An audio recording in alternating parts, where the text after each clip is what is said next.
honor him for is the way he fought those battles, in the battles that he chose to fight.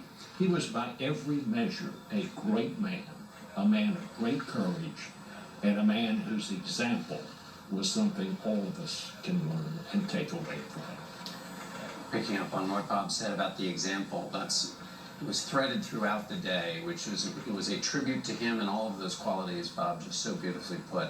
And then it was take those and find them in yourself. Find them in our country. They are available, as President Obama said, for all Americans. Some of the qualities listed for John McCain: largeness of spirit, acted beyond the necessities of the moment. Kissinger said that. Selfless, did not abide bigots or despots, knew his flaws, and strived to be worthy of the great inheritance.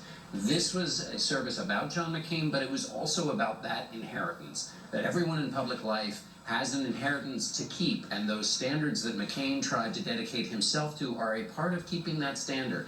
And that is the larger message from this moment, is that we all will be measured by the standard McCain set to judge whether they are able to do their part in maintaining that inheritance.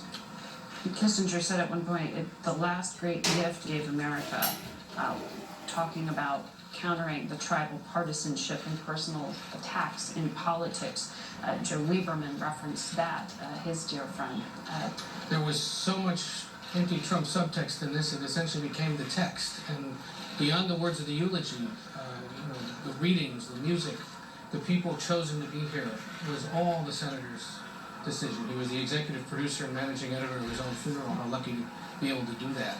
And really put together quite a seminal moment. That the country's honor is ours to sustain. There's going to be real tests of that in the coming days. There's a successor to be chosen. There's a contentious Supreme Court nomination fight starting on Tuesday. There's the looming threat of a shutdown, and of course the midterm elections in November. And I think the real test and legacy of this moment will be how his former colleagues comport themselves, frankly, in the coming week of business.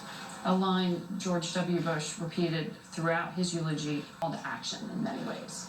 And to Megan's remarks for a moment, but it was an argument, which is to say, making a case for who her father was, speaking about the love. And it's very powerful when children speak about their parents, but it was particularly powerful as she testified to his love and testified to the power of that in shaping her life.